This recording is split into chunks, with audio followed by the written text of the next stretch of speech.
Kapuso mo, Jessica Soho o KMJS. Kasalukuyan ngayong in-interview si Nanay Rowena. Ang itsura ko noon, tabingin-tabi itong pisngi ko, tapos sumutulo pa yung laway ko. Si Nanay Rowena ay 11 years nang paralyzed. Residente dito sa Barangay 174, Camarin, Caloocan City. Masinop na pinag-aralan ng kameraman o staff ng KMJS ang bidyong ito. Ayun nga, yung concern ko, itong pinatong mo, walang dumadaan na tao. Wala. So, kung pinatong mo yung Hindi, sila lang yun. Sila lang yung ikakrap. Oo nga, oo nga. Kung pinatong mo sila, doon sa may gumagalaw na tao, Hindi halata tayo nakapasok. Samantala, nandito kami ngayon sa Bakuran. Lumipat naman kami sa kalsada. Dito mismo sa pasilyong ito, sa harapan ng bahay ni Nanay Rowena. Okay, natunghayan na natin ang interview kay Nanay Rowena na naparalyze siya. Abangan nyo sa KMJS. Chiropractic treatment din daw. Sa eksenang ito ay naglalakad naman si Nanay Rowena. Ang naging solusyon ni Rowena nung siya'y na-stroke taong After maglakad, panibagong eksena, nakaupo naman si Nanay Rowena. hindi ko nagagamit ng mga pako. Parang nanginginig ako tapos iyak ako ng iyak dahil kapos sa pambayad sa therapy. linggo ba yan? Kalinggo?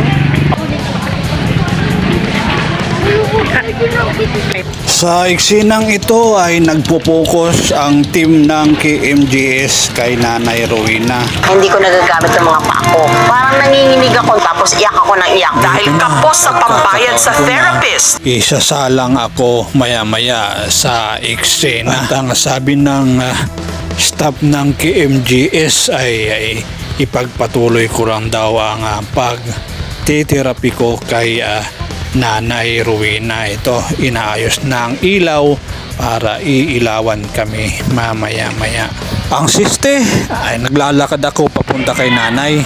Ang naging takbuhan niya ang kanyang kapitbahay na manghihilot na si Jay.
Mabusisi nilang pinag-aralan ang kalidad ng bidyong ito.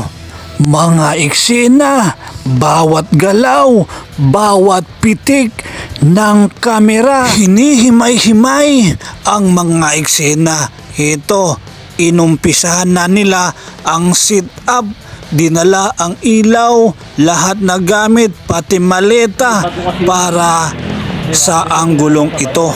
Doon sila pinatong sa bato. Sa puntong ito, pinag-aralan na naman nila ang time-lapse at ang pag-grab ng eksenang ito. Hindi. Kailangan may subject tayo.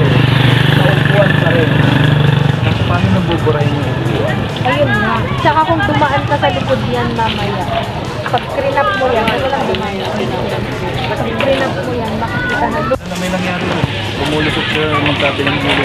Pero meron kasi yung na Naghihilitan sila. Second base. Bato pa rin, medyo yun, nag-time pero lapse. dumadaan sa likod. Time lapse yan, meron nga sa side, oh.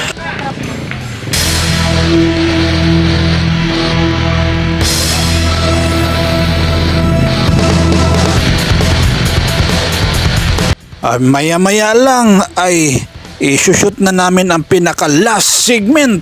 Sumisigaw ako ng mula dito sa Kamarin, Caloocan. Iki-MJS mo na yan!